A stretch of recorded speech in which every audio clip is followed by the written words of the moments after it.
So this morning, or this evening, I keep saying it's in the morning.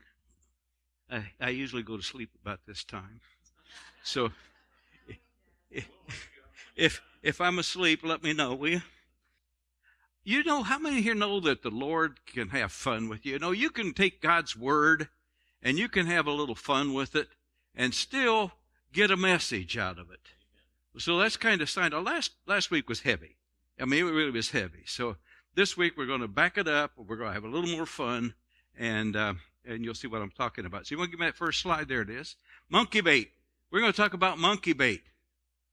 Oh, who would have thought of that, right? Well, you know, when I was on a crusade in Uganda, Africa, where I was staying, these monkeys were running around in the trees. And along the roads that you could see coming in and out of the villages, you could see these natives would have monkeys for sale. And I thought, how in the world do you catch a monkey? Because they are fast and they're smart, you know, and they don't do things like we do. So I asked somebody, I said, well, how do you catch a monkey? And they said, well, what we do is we take a cage and we set it out. And we know the monkey is too smart to go in the cage. So what we do is we put a bait stick. Now, a bait stick is a stick that has anything tied around it. It could be shiny. It could be a piece of meat, a fruit, or anything the monkey might like to have. And then we tie it to the stick, and this cage has slats in it. And the monkey can get his hand through the slats, grab the bait stick, but guess what? He can't get his hand back out.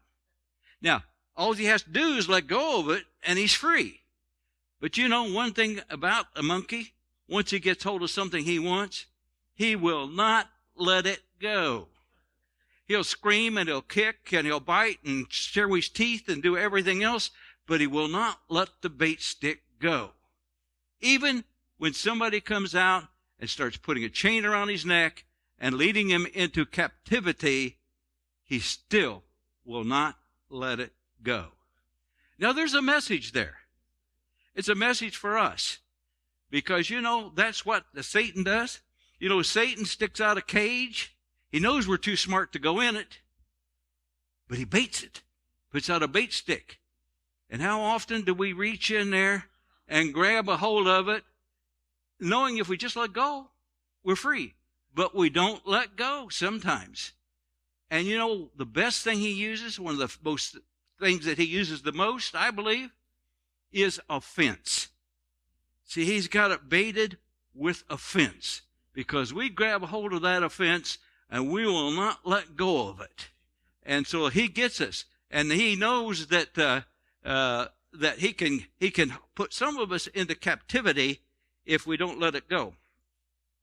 See, the thing is, he knows that we've got to stick our hand in there to get it, but to do so, we have to turn away from the will of God.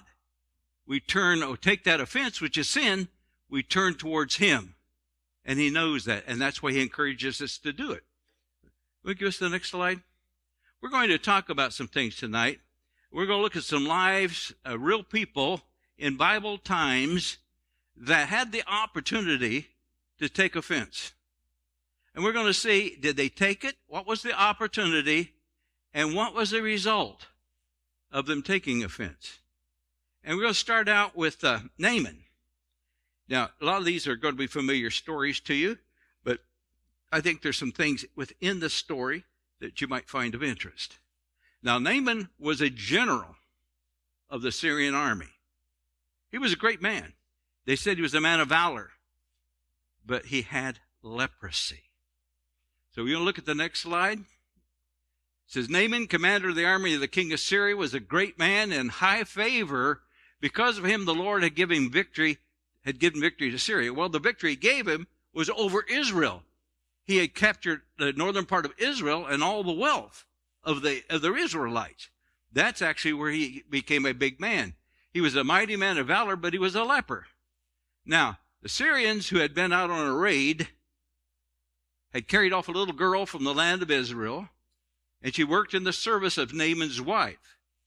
She said to her mistress, would that my Lord were with the prophet. She's talking about Elisha, who is in Israel. He would cure him of that leprosy. And so Naaman went and told the Lord, told the king, and thus spoke the girl from the land of Israel. And the king of Syria said, go now, and I will send a letter to the king of Israel to have your prophet come, a man of God come, and heal you. So off he goes to Israel. Well, there's some things that happen in the meantime, but I'm going to skip over that. The king of Israel got all sweaty palmed because he knows that he can't control Elisha, and he's afraid that Syrian army's going to come in there and do something. So he I skipped that part, and we'll look at the next one here. Here we are. So Naaman came with his horses and chariots and stood at the door of Elisha's house. Now, I'm going to put this more into a little modern way, okay? I can visualize this limousine that's about a stretched limousine, black shiny, with the flag of a general and the flag of Syria on the front fenders, pulling up with a whole bunch of military vehicles behind it. And they come up in front of Elisha's house. And out comes these servants, and they roll down this red carpet right up to Elisha's door. Then a bunch of men get around them.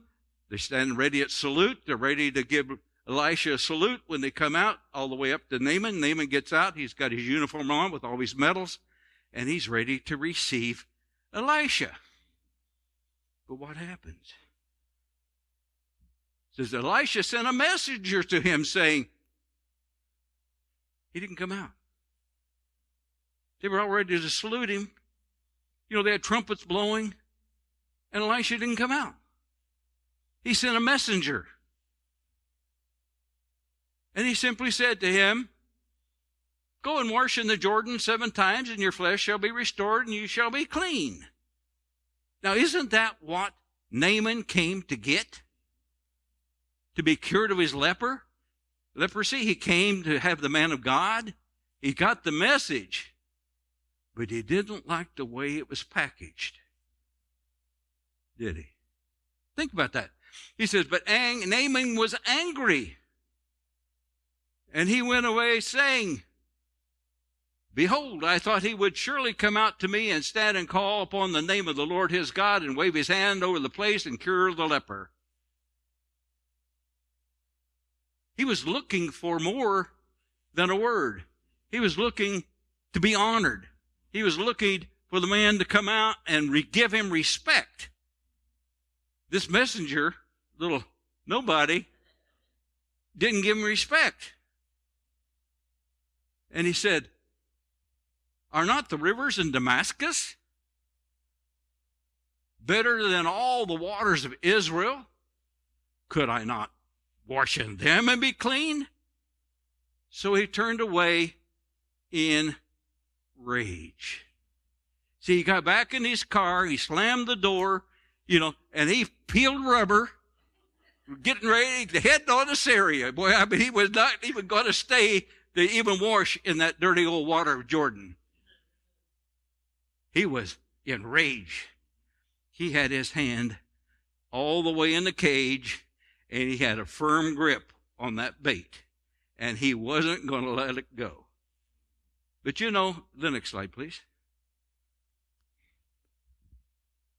But sometimes it's nice if you have other fellow Christians, or other people you trust that can have wisdom, that can give you solid advice. Now here he had a servant, and the servant said to him, my father, he's humble, he's approaching him in the right. He knew that Naaman had a short temper and was full of himself. And he says, if the prophet had told you to go do something great, would you not done it? How much more when he tells you, wash and be cleansed? Naaman said, if he asked me to do great things, whatever it was, it wouldn't matter what it was, how great it was, how difficult it was, how much it cost, how long it took, I would have done it. But he said, go wash in that dirty Jordan River water. But he finally figured out So he took his servant's advice, and so he went to the Jordan, and he dipped himself 7 times in the Jordan according to the word of the man of God. And his flesh was restored like the flesh of a little child, and he was cleansed. He went to the Jordan. First dip, nothing happens. Second dip, nothing happens. Third dip, nothing happens. Fourth dip, fifth dip, sixth dip. Then on the 7th dip, when he came out, looked at his skin, and, leprosy eats your skin away. It leaves you disfigured. It eats your face. It eats everything it touches. And here he is, clean like a little baby skin. But what did Naaman do? He returned to Elisha's house. It says, then he returned to the man of God and stood before him. And Naaman said, behold, I know that there is no God in all the earth but in Israel. He came back to Elisha.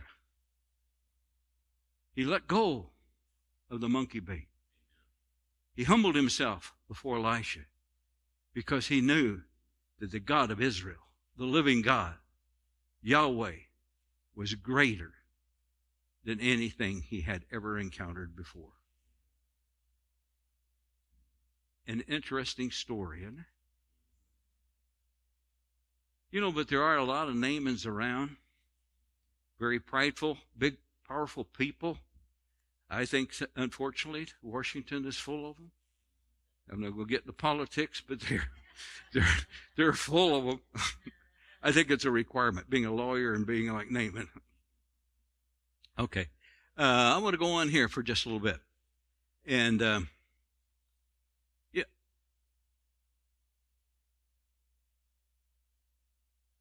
there's, let's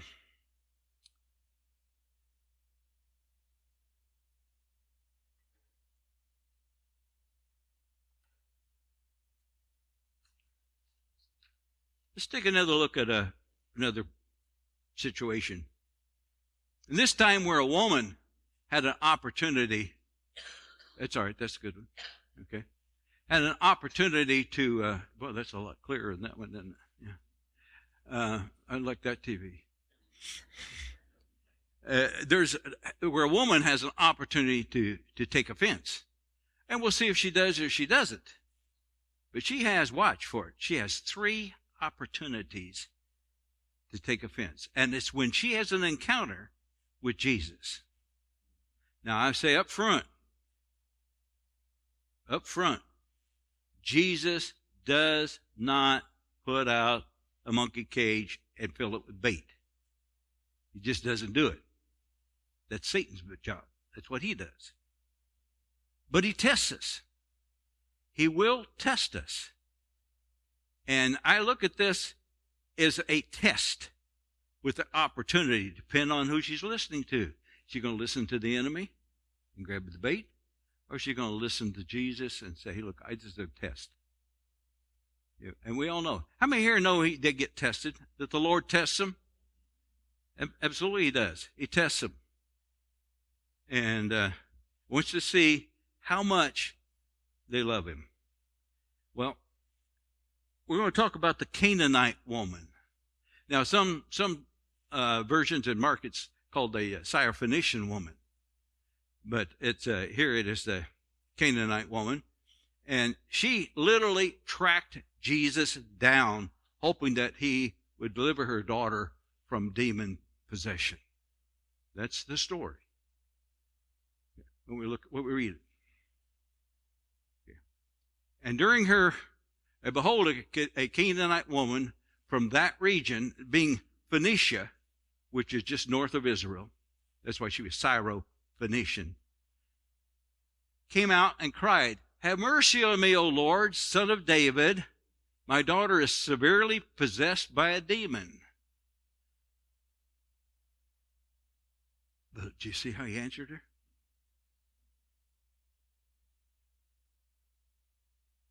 But he did not answer her a word. She's begging him. She's crying after him. She says, Lord, help me, Son of David. You know, Son of David means Messiah. That's the Jewish knew that Son of David is Son of God. That's what she's talking about. And he ignored her. He didn't even acknowledge that she was talking to him.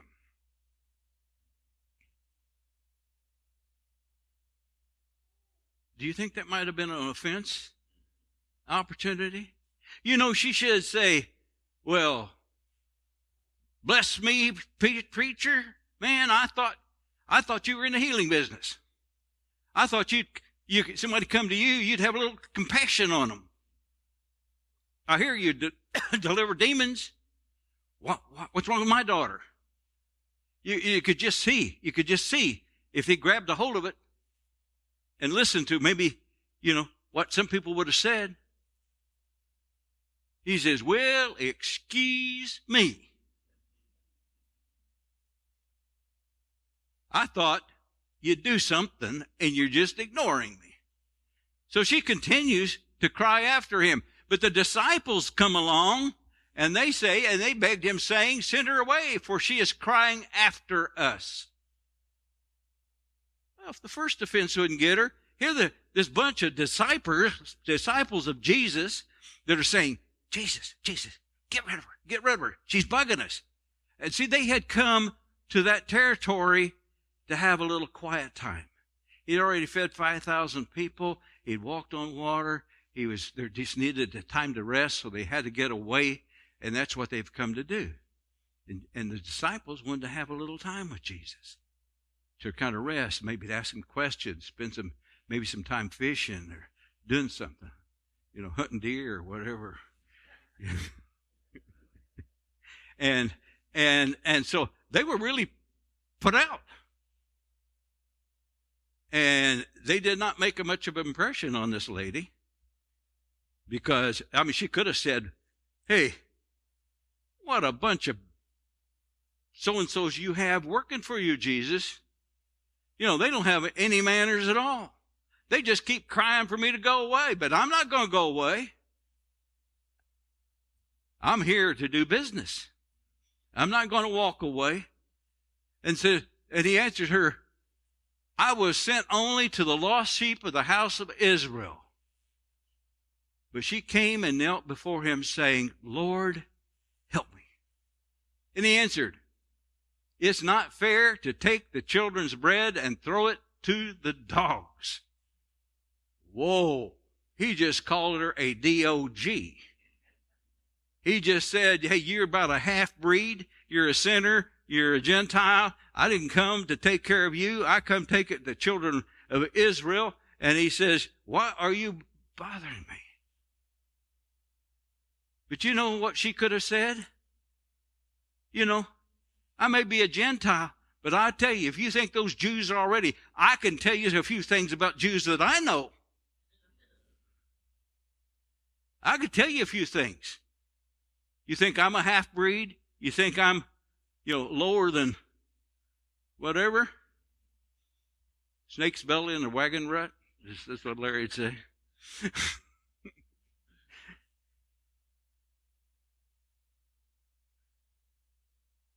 But she didn't say that. She didn't put her hand in there, did she? She didn't grab a hold of that bait. This third time. First time he ignored her. Second time the disciples told her to get away. Third time Jesus said that she was a dog. And he wasn't going to, because the bread was for the children. Bread's healing, by the way. But how does she answer? Now she's down on her knees. And she says, yes, Lord, even the dogs eat the crumbs that fall from their master's table. Whoa, what humility. What humility. And Jesus says, then answered her, O woman, great is your faith. Let it be done for you as you desire. And what happened? Her daughter was healed instantly. that demon left. It no longer had a place in her. Now, this is with a Gentile woman. But you know, Jesus came for all mankind. He started in Israel. But he really wanted the Israelites to take out the message, but they never took it too far. They said it belongs to us. David belongs to us. God belongs to us. They were not in the sharing business, too. That's where they... But you know, that's the 3 times she was challenged, and 3 times she passed the test. See, she was in a test, and 3 times she passed it.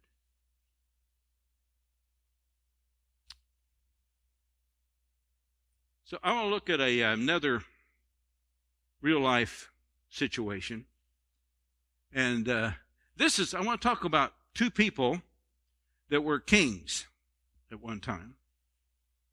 One did not take offense, but he's a young man and gained a kingdom. The other one had a kingdom, took offense, and lost his kingdom. And that was the consequences of how and what they did.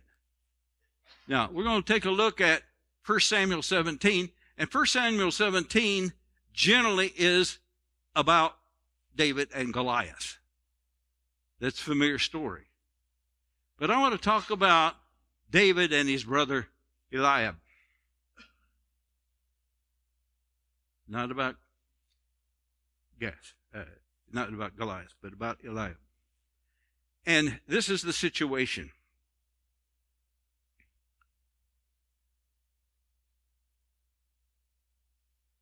Yeah. Let me just set the stage here just a little bit.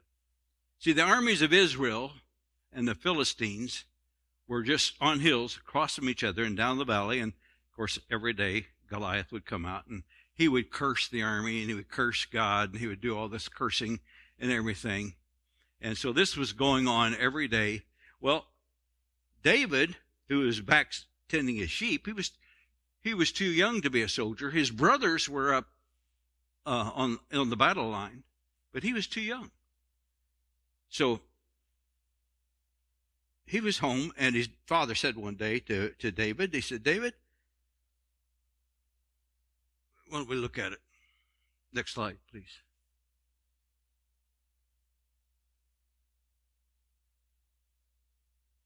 Okay. Let me still give you the background. He said, David, take this cheese and bread and go up to the battle lines and give it to your brothers and give it to the commanders. So David did, and that's why he was up there. So he went up, and while he was there delivering the bread and the cheese, he looked out and he saw Goliath. And he asked, do you see how this man keeps coming out? He comes out to defy Israel. And then David asked, what will the king give to the man who goes slays him? And he says, oh, he's going to give him his daughter for marriage, his family. They want to pay taxes. He's going to make him a real hero. But they couldn't get anybody. They could not get a single man to go out and fight Goliath, and we know the story. And I'm not going to go there. But where I am going to go is that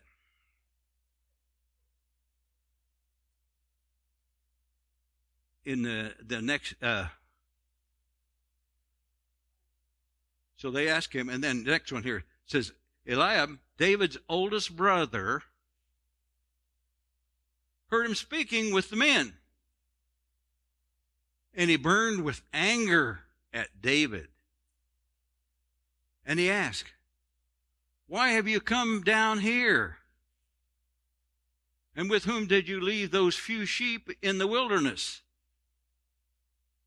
And I love this. I know you're conceited. How conceited you are, how wicked your heart is. You come down there only to watch the battle. Eliab says, you snot-nosed kid.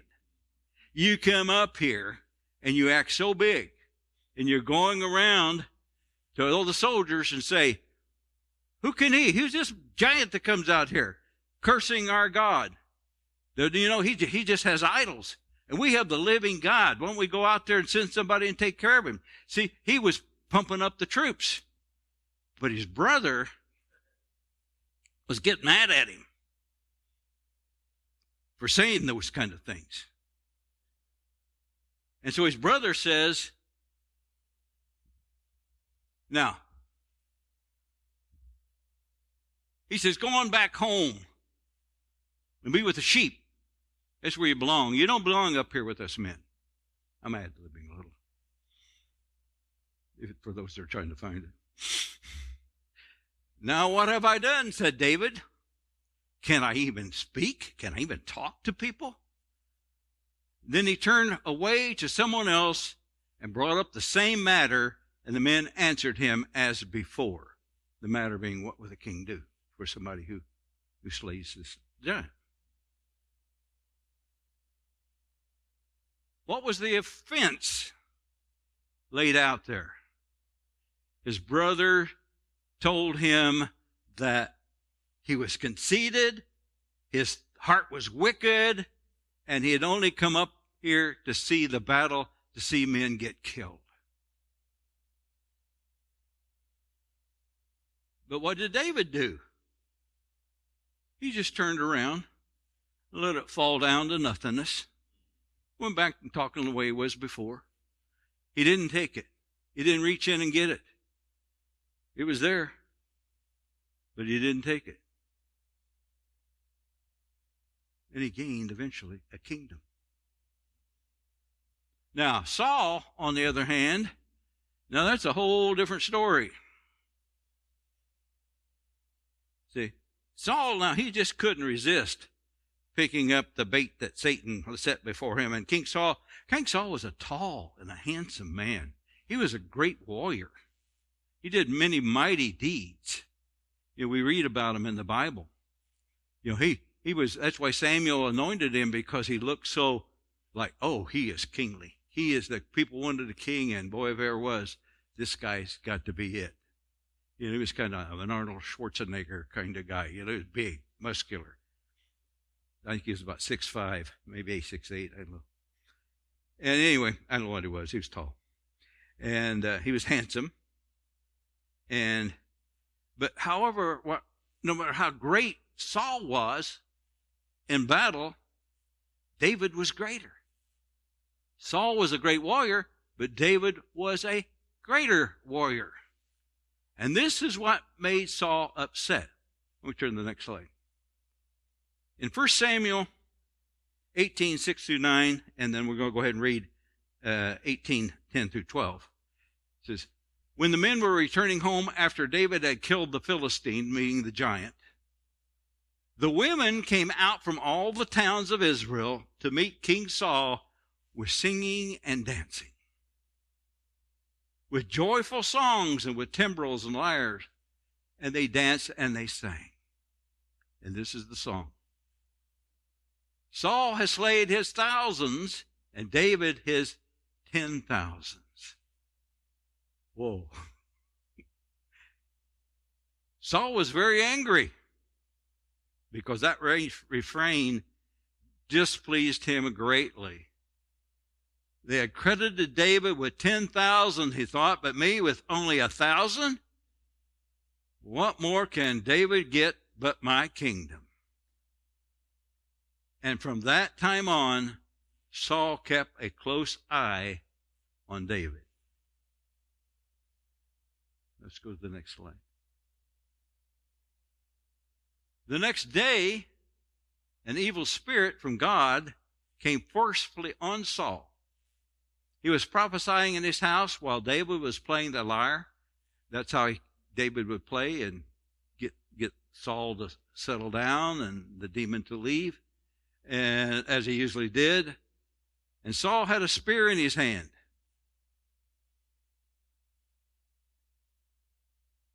And he hurled it, saying to himself, I'll pin David to the wall. But David eluded him twice. Saul was afraid of David because the Lord was with David but had departed from Saul. The first slide showed him throwing his spear. See, Saul lost his kingdom because it wasn't too long after that God rebuked him totally. Because he just did other really dumb things. He made a sacrificial offering before he went into battle that Samuel was only allowed to do. And that cost him his life and his son's life in battle. But David gained a kingdom, and Saul lost his. One took offense, one did not take offense. It was just a little song. Saul's got his thousands, but David's got his 10,000s. So you don't take offense if offense is not in you. It has to be in you. That's what's coming out. When somebody takes offense, I had a friend of mine that I had trouble staying around because he took offense so easy. It was like walking on eggshells. And all of a sudden he'd be mad. And I said, well, what are you mad about? I'm not going to tell you if you don't know. Which is usually me. He didn't know either. He just made him feel good, I think. Or bad. Some people like to feel that way. Okay. Now, I thought I'd close with a testimony. This is my own testimony. You wouldn't think somebody nice as me would ever take offense at something. Never get upset, never get angry. Yeah. And, but unfortunately, that's not the case. I doubt if it's the case for most of us in here. This is a pre-Tracy. Anyway, I had actually, more than once, but this time I remember, I stuck my hand in the monkey cage, grabbed hold of the bait, and was holding on it pretty tight. But more importantly, what I want this story to be about is God, because I needed divine help, and God came and caused me to let go of that bait. Without him, I would probably not have done it. And you don't know where anger leads you. And you spread it around. When you're mad at somebody or you got something bad or something, you don't irritating you, you know how you go around, you spread it. You want everybody to feel as miserable as you do. There's not happy talk. People don't like being around people that are like that either, but we do it. We do it. Okay. And shortly after I turned 50, it was yesterday or so, day or so ago, that I had 30 years of service at Cummins. This is kind of a Cummins story. And I had been eligible for early retirement. And my boss, who I'll call Charlie, made it no secret that the company was trying to take all the senior middle management and have them to take retirement because they had the biggest incomes. It was a big income. So they were going to go from lower management to the vice presidents and take all the middle management out. And that was the strategy because that's how the Japanese had done it at one time. So we're going to now have, rather than having one guy, somebody report this guy reports to you, they're going to have them all reporting to you now. That kind of strategy. It didn't work. That's why all the people had to come back and fill out extra time. But anyway, that was the idea behind it. And so Charlie made no secret that the company was wanting to do that, and he was expecting all the people to take the early package. And how he did it, this is the way he did it. We've got this really great package for you. You look at the numbers and everything else, and you can do that.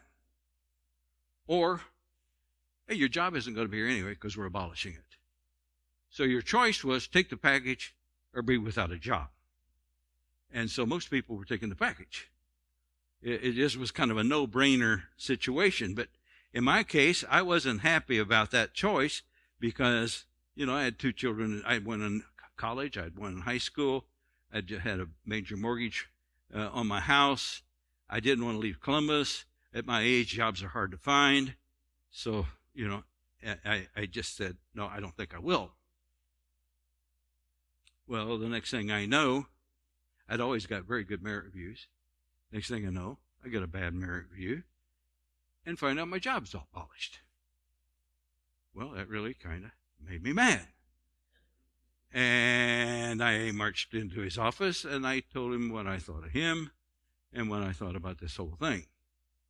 Well, one of the things in the group that I was with, which is national accounts, that we did, whenever somebody would retire, we would give them a world clock. And it's a nice clock and engraved, and we would give them a retirement luncheon. And if you're in the field, we'd call them in to do that. Well, so it came my time. I took the package. I went to personnel and signed up.